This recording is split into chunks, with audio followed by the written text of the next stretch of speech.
Welcome to the Build Your Reiki Business podcast. I'm Christian of Standing Stones Healing, founder of the Reiki Business Collective and creator of the Build Your Reiki Business program, sending blessings and best wishes to your Reiki business.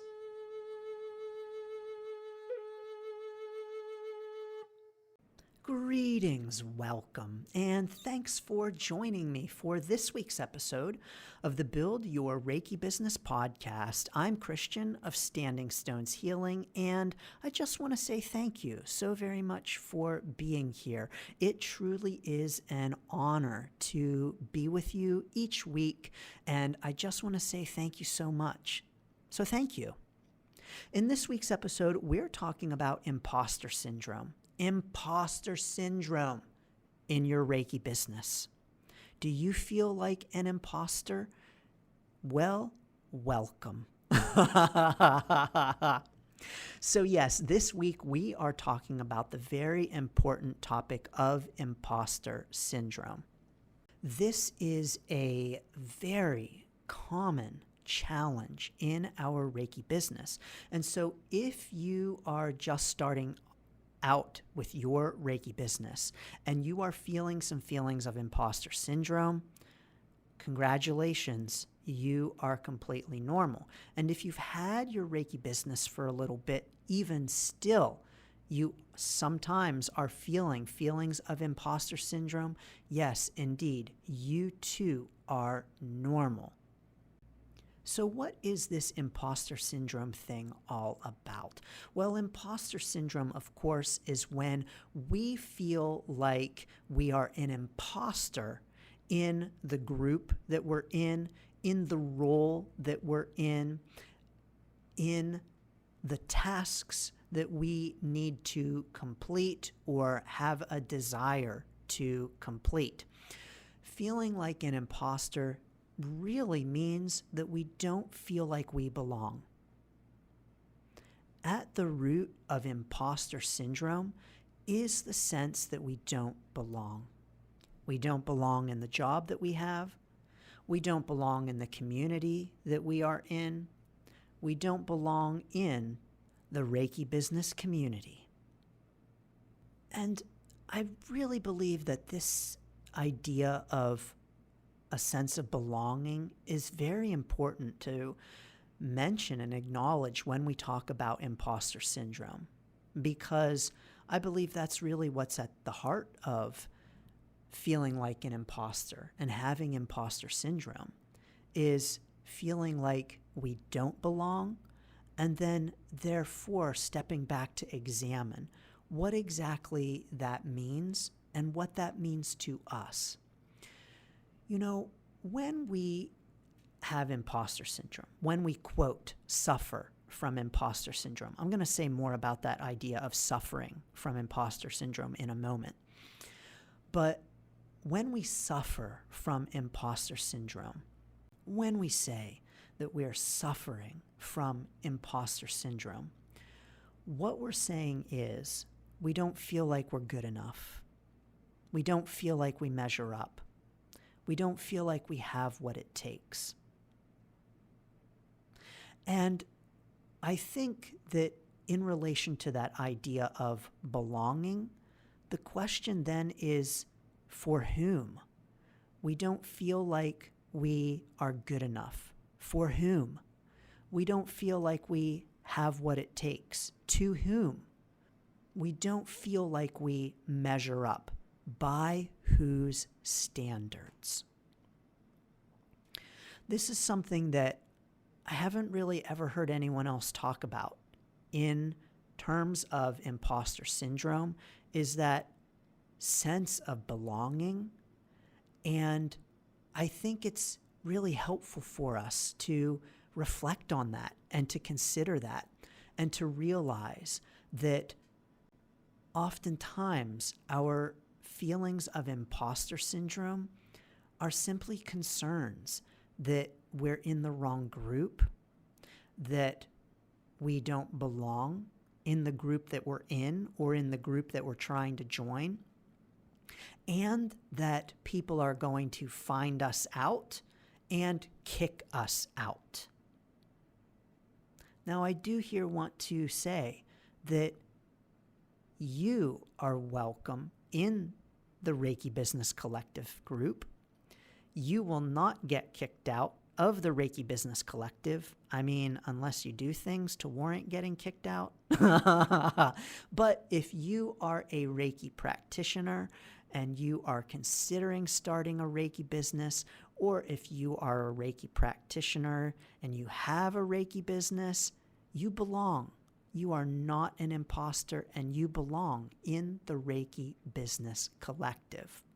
You also belong in the Build Your Reiki Business program.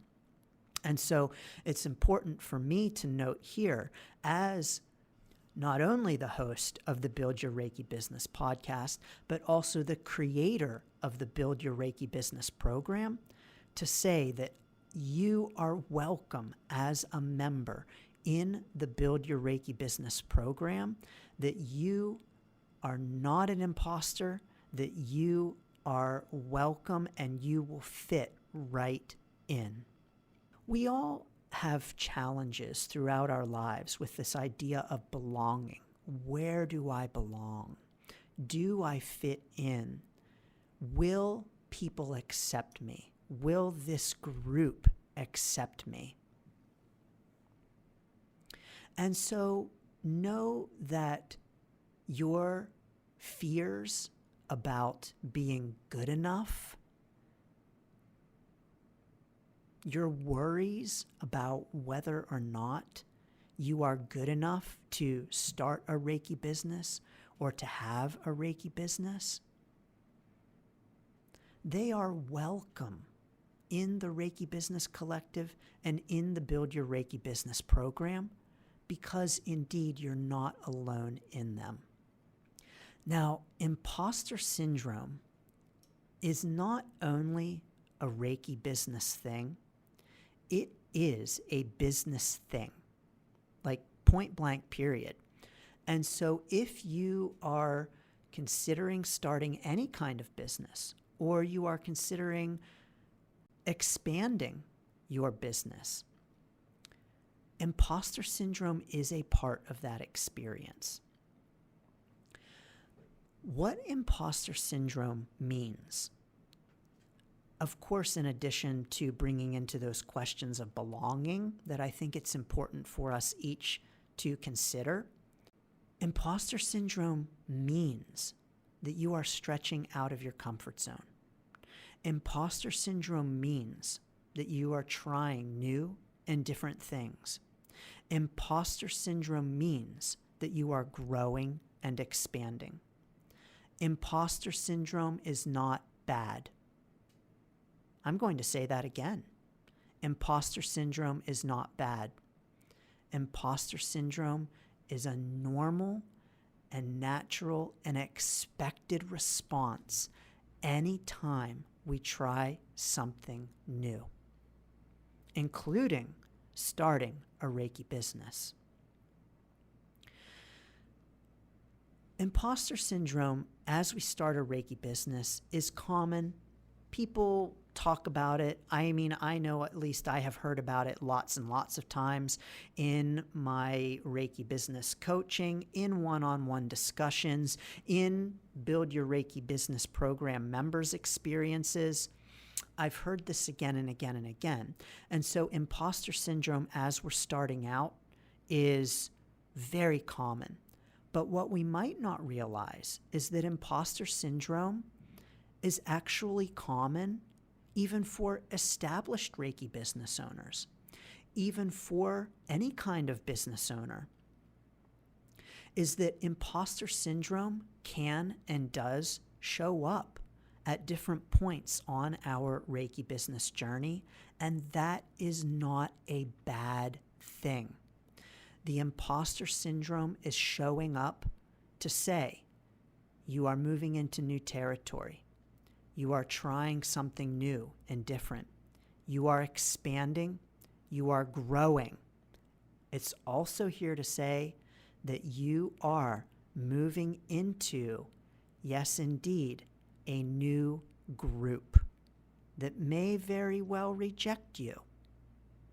And here again is that sense of belonging. And so imposter syndrome, I don't think, is to be feared. Imposter syndrome is to be embraced. It is a good thing. So yes, indeed, let's stop thinking of imposter syndrome as a bad thing. Let's start recognizing it as a positive thing, as a signal that we are moving forward, that we are growing and expanding, that we are pushing outside of our comfort zone, that we are doing new and different things. So, if you are feeling feelings of imposter syndrome, well done. Congratulations. You are moving out of your comfort zone. You are pushing forward. You are doing new things and expanding. Congratulations. But what do we do about imposter syndrome? How do we navigate those feelings? I think, first of all, feel the feelings and acknowledge them. It's okay to feel imposter syndrome. It's okay to embrace it and to say, I feel this way. And to honor those feelings and to reflect on them and to explore them. To not push them away and say, oh, forget it. Why am I feeling this way? This is so stupid. This is silly. No, honor it, call it out, name it, acknowledge it, and reflect on it. The next thing I want to encourage you with for dealing with imposter syndrome is to take action. Take action. Take action, move forward, do things. The biggest way to combat imposter syndrome is to show yourself that you're not an imposter. And the way that you get proof that you're not an imposter is to do the things that have you thinking you feel like an imposter. Let's say, for instance, that you want to teach your first Reiki class. You've done your levels, you're level 3, you have gotten the attunements, you have taken all the courses, you've done everything you need to do, but you're worried about teaching because you feel like an imposter. You feel like, who am I to teach Reiki? Well, the thing to do when you feel like an imposter about teaching Reiki is to teach Reiki. Because doing the thing that we feel like we're an imposter for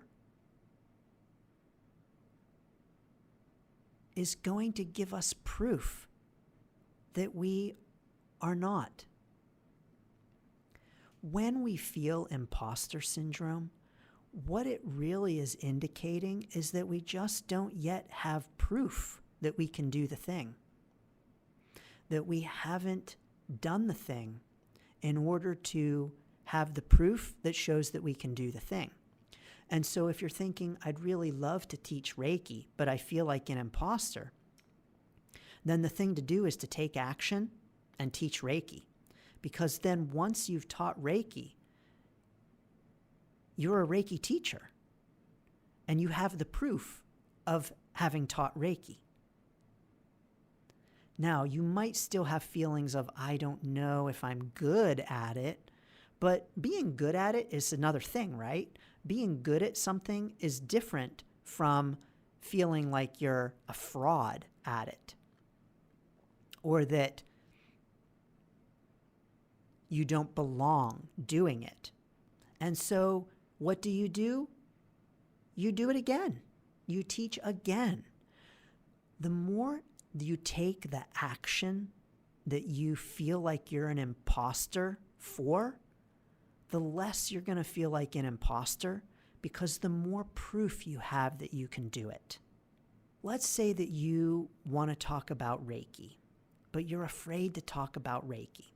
Now, I will say that one of the challenges that we have as Reiki business owners that's a little different from other or from other types of businesses is that Reiki isn't something that is as well known as other kinds of things. Now, of course, I have previous podcast episodes talking about this, particularly the episode on talking about Reiki.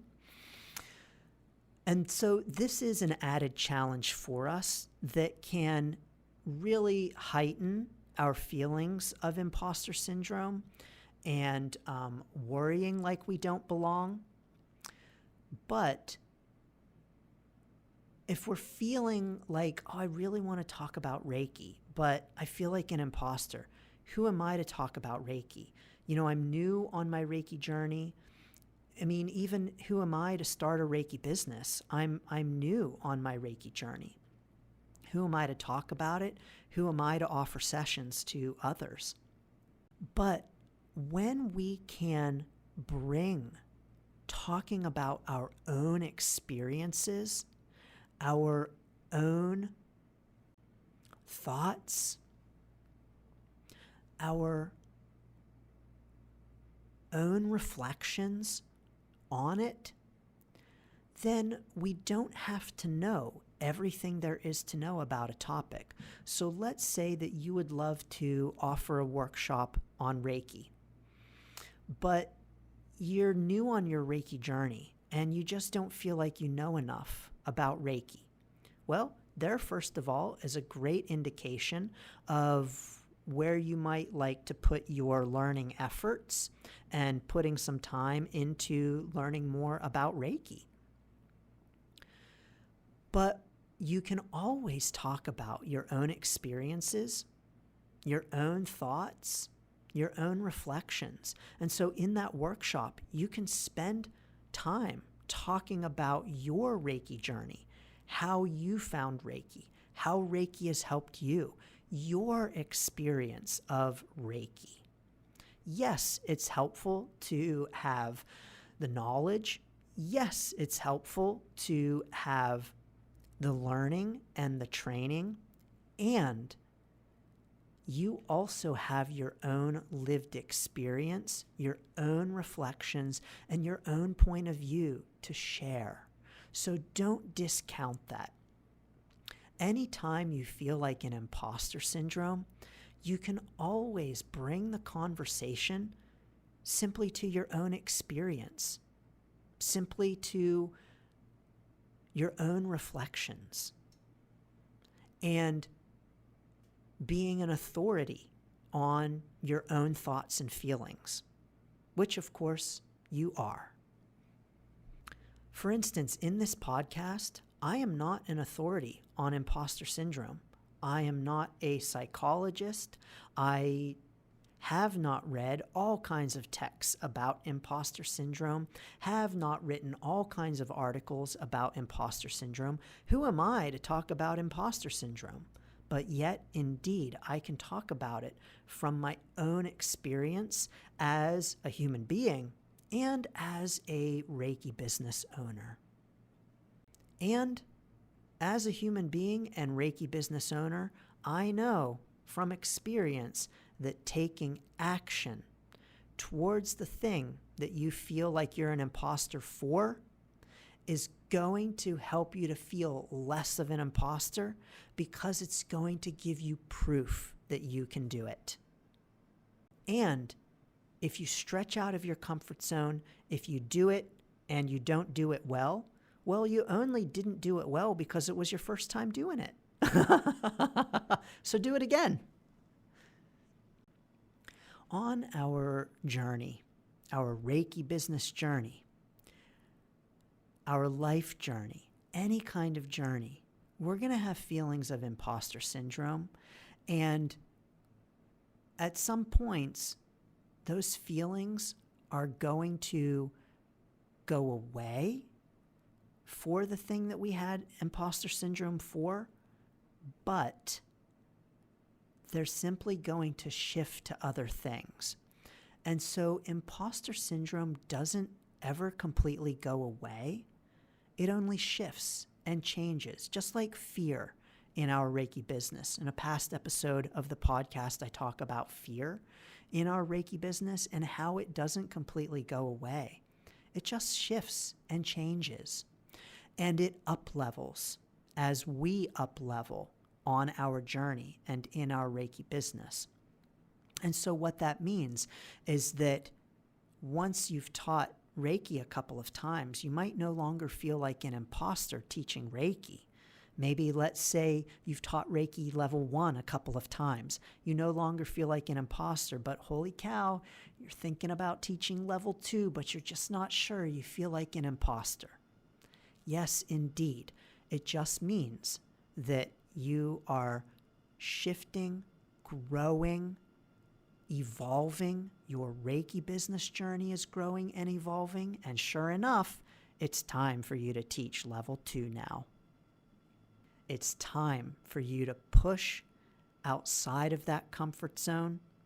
It's time to honor and recognize that the imposter syndrome feelings are telling you that you are stepping outside of your comfort zone, and it's time to do it. And so I'm sending so many blessings and best wishes to feeling imposter syndrome. Yes, let's push ourselves out there and let's feel imposter syndrome feelings, because they are a positive indicator that we are moving into new territory, that we are expanding, and we are growing. So are you feeling imposter syndrome on your Reiki business journey? Join us in the Reiki Business Collective. Like I already mentioned, we are happy to embrace you. You belong there. You are not an imposter in the Reiki Business Collective. No matter where you are on your Reiki business journey, so too you are not an imposter as a member of the Build Your Reiki Business program. We have plenty of other members who get those feelings and are there to welcome and embrace you into our membership group. You do indeed belong. I'm sending so many blessings and best wishes to your imposter syndrome feelings and to your Reiki business. Thanks for tuning in to the Build Your Reiki Business podcast. Please like, share, subscribe, and send to a friend. Learn more about the Build Your Reiki Business program at standingstoneshealing.com/build. Sending blessings and best wishes to your Reiki business.